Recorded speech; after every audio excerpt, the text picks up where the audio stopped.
Salut à toutes et tous, bienvenue sur Web Girondin pour les tops et les flops de ce Bordeaux-Lyon. Défaite 3-2. Je suis avec Fred, supporter des Girondins. Salut Fred. Salut Nico. Écoute Fred, merci d'être là pour les tops et les flops. On va regarder ensemble ces tops et les flops. Fred, tu réagiras quand tu as envie de réagir, tu me le dis. Ça marche. D'accord. On va commencer par la composition d'équipe de Paulo Sousa. C'est un classique. Costil dans les buts. Ensuite, la défense. On a envie de dire c'est la défense type. Koundé, Jovanovic et Pablo qui fait son retour. Ensuite, on a les quatre qui sont devant Otavio Basic, Sabali, Pounjé, deux autres joueurs devant Depréville, Camano et Briand en pointe. Fred, comment tu trouves la composition de Paulo Sousa? Composition classique, de notre côté il n'a pas vraiment le choix, avec les blessures, c'est compliqué à l'heure actuelle de proposer autre chose au niveau de l'équipe. Voilà. Alors Fred, toi t'es supporter des Girondins depuis combien de temps? Bon 25 ans. 25 ans, voilà. J'ai commencé il y a longtemps. T'as commencé il y a longtemps, bah écoute, moi depuis plus longtemps que toi. Je suis plus vieux aussi. Voilà. Alors, bon on rigole, mais bon on a quand même vu la 3e défaite consécutive en Ligue 1, après celle à Saint-Etienne et celle à Nîmes. Voilà, la compo, moi j'ai pas grand chose à dire, c'est la compo qu'on avait mis ce matin sur Web Girondin. Donc elle était pressentie, il n'y a pas de surprise. Voilà. Allez, bon on va attaquer ce match avec les tops et les flops tout de suite. Costil, moi je lui mets plutôt un bon match. Qu'est-ce que t'en penses de sa prestation? Il a eu 2 arrêts à faire, il a cherché le ballon 3 fois dans les buts, il a pas eu, à part dans les 10 premières minutes d'arrêt. Très frustrant pour lui, il avait l'air bien vénère à la fin du match, je le comprends. Ouais, bon match, il fait pas trop d'arrêts décisifs, quoi. Voilà, mais bon, après, il en a pas à faire. C'est ça, exactement. Match correct, quand même. Pas dans les flops, match correct. Allez, on va attaquer dans le dur tout de suite avec Jules Koundé, grosse erreur à la 67e qui amène le but de l'égalisation, un but de corner. Suite à cette perte de balle incroyable, c'est lui qui donne ce but, le joueur se présente devant Costil. Moi, Jules, jusque-là il avait été bon. Après son erreur à Nîmes, où il met la main dans la surface qui coûte un but, là ça coûte l'égalisation. Et à mon sens c'est le tournant du match.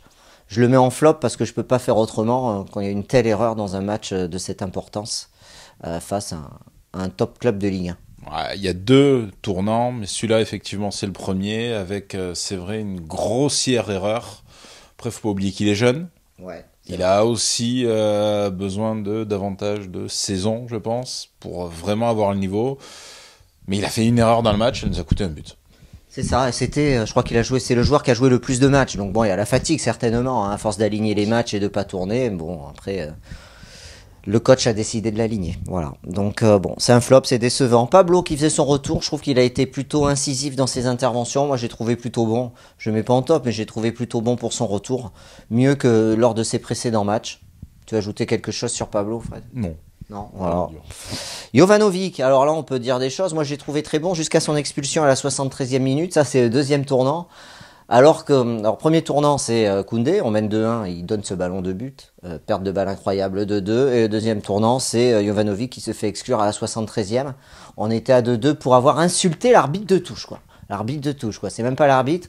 Alors, même si on n'a pas le droit d'insulter l'arbitre, même l'arbitre de touche, je trouve que c'est sévère, parce que combien de fois on voit les arbitres se faire insulter sur les terrains? Ça arrive souvent, quoi. C'est fréquent. Trop, c'est quelque chose qui n'arrive pas dans d'autres sports, mais c'est vrai qu'il aurait dû lui aussi tenir ses nerfs. Après, problème, comme Koundé, c'est un joueur jeune. C'est vrai. Il n'a pas encore forcément l'expérience, la pression, c'était Lyon en face, donc un gros club. Il aurait mieux fait de l'insulter dans sa langue natale, l'arbitre n'aurait pas compris à la limite. Ouais, pourquoi il a insulté en français, on sait pas. J'en sais rien, c'est ça le problème. Ou alors c'est l'autre arbitre qui parlait aussi comme lui. Ouais. Mais c'est vrai que ça fait 2 grosses erreurs qui nous coûtent le match. Ouais. Et c'est très frustrant parce que ce match, on est passé par tous les états. C'est ça, parce qu'après, on fait 20 premières minutes catastrophiques dans cette rencontre. On n'a pas existé, on marque sur un miracle, par Briand, on va en parler. Après, on marque par Depréville, on en parlera lorsqu'on parlera de Depréville. Et sur ces 2 erreurs, Koundé, ça nous coûte un but, l'expulsion, ça nous réduit à 10 et on prend le but derrière. Et finalement, on perd le match, quoi. Voilà. C'est ça. Alors, Jovanovic, flop. Moi, je mets en flop. Ouais. Flop, on peut, on peut dire. Voilà. Dommage, ouais. Koundé coûte un but, Jovanovic un autre. Voilà pour la défense. Otavio, alors Otavio, je le trouvais un petit peu mieux que d'habitude, moi. Plus actif. Alors c'est vrai qu'il a tendance à jouer vers l'arrière. Ça, c'est son gros défaut. Mais je trouve un peu plus actif, même si dans les 20 premières minutes, il n'y avait pas d'impact au milieu du terrain. Au final, ça fait un match moyen, je trouve. Pas de milieu de terrain les 20 premières minutes. Ouais. Après, à son crédit, une passe décisive pour le premier but. Tu as raison. Après, il s'est progressivement éteint jusqu'à, on va pas dire disparaître, mais il restera pas dans les tops, il restera pas dans les annales ce match. Ouais, donc match moyen final pour Otavio. Basic, pareil, 20 minutes. Moi, je pestais contre Basic pour les 20 premières minutes. Et après, il s'est mis à jouer, et comme par hasard, le jeu de Bordeaux est allé beaucoup mieux. Bon, il a joué quoi, une demi-heure dans ce match, Basic, à son niveau. 20 minutes en première mi-temps, 10 minutes en seconde. Voilà. Et ça nous a beaucoup apporté à chaque fois qu'il a bien joué, mais c'est trop peu, pas d'impact, les duels c'est compliqué. Faut qu'il se fasse violence, moi je trouve qu'il aille un peu plus dans le duel. C'est un match très moyen de sa part. Pas de constance, malheureusement. Ouais, exactement. Sabali, match transparent, j'ai envie de dire, Sabali. Sabali, Pounjé, les deux, ils sont montés un peu, ils ont fait 2-3 centres, mais Pounjé a failli prendre un rouge. Coup du sombrero. Non, ouais, mais le gros tacle à la 33e minute, où le joueur l'esquive, heureusement, parce que sinon le rouge on le prenait beaucoup plus tôt. Mais il est capable du meilleur comme du pire. Il doit être un peu foufou. Pounjé, foufou, ce que je dis souvent, moi. Bon, les deux, on les met match moyen ou flop sur les deux? Franchement, médiocre, ouais, en flop. Peut les mettre en flop. Depréville. Alors, Depréville, je mets en top ce soir. Pourquoi? Parce que, d'une part, parce qu'il est buteur, et d'autre part, parce que malgré quelques maladresses parfois, il s'est bien démené, notamment en première période. Il marque un super but. Il est actif, comme tu m'as dit, Fred, pendant ce match, puisqu'on a vu le match ensemble.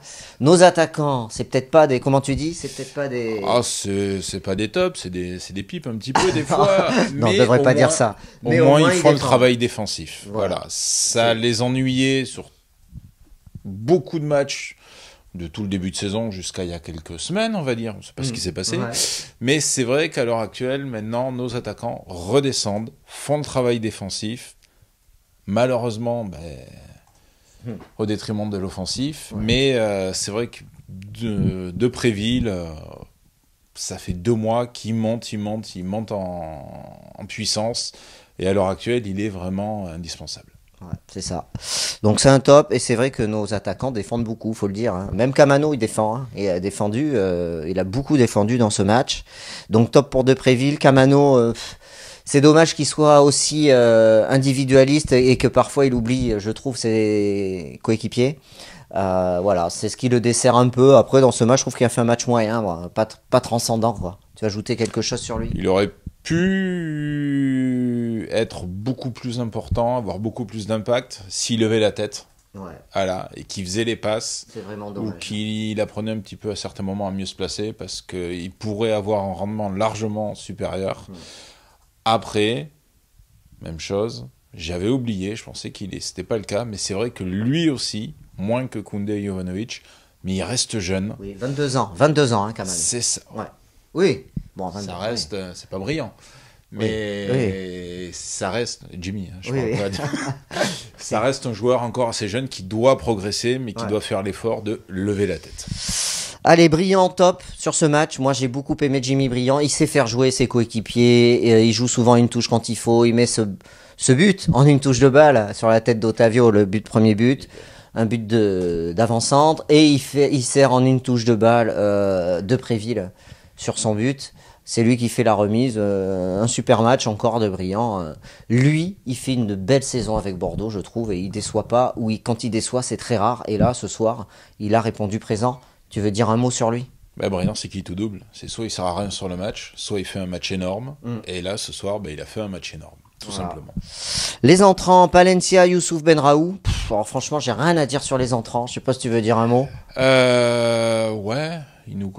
C'est Youssouf qui nous coûte le 3e but. C'est un mauvais dégât. Il ne coûte pas. C'est sévère, mais il aurait collé un grand coup de pied, il leur envoyé le ballon loin, il n'y aurait peut-être pas eu la phase de jeu qui nous coûtait le 3e but et nous coûtait le match. Après, ouais, je suis sévère aussi, c'est vrai. Voilà, bon, on est un peu dépité, vous l'aurez compris, 3e défaite consécutive, 38 points, 14e place, peut-être qu'on sera 15e si Toulouse gagne, je sais pas contre qui joue Toulouse, je sais pas si tu l'as en tête, mais bon, peu importe. Les matchs c'est dimanche, peut-être qu'on aura encore perdu une place au classement, il y a beaucoup de travail aux Girondins. Voilà, franchement, je sais pas quoi ajouter, prochain match c'est face à Angers. Et ensuite on recevra je crois Reims avant d'aller à Lille, donc ah non, c'est face à Angers à Bordeaux, je crois, à Bordeaux à la maison, donc un 2e match à la maison, autant dire qu'il faudra gagner, mais bon, on est à l'abri de rien. Si on joue comme on a joué ce soir, c'est faisable. Oui. Après, il y a eu de bons mouvements quand même. Ouais. Angers n'est pas un top 5, donc on devrait faire un match quelconque. Ouais, voilà. C'est ça, match quelconque à prévoir. Voilà, allez, salut, à bientôt sur Web Girondin. Ciao, salut Fred. Salut Nico.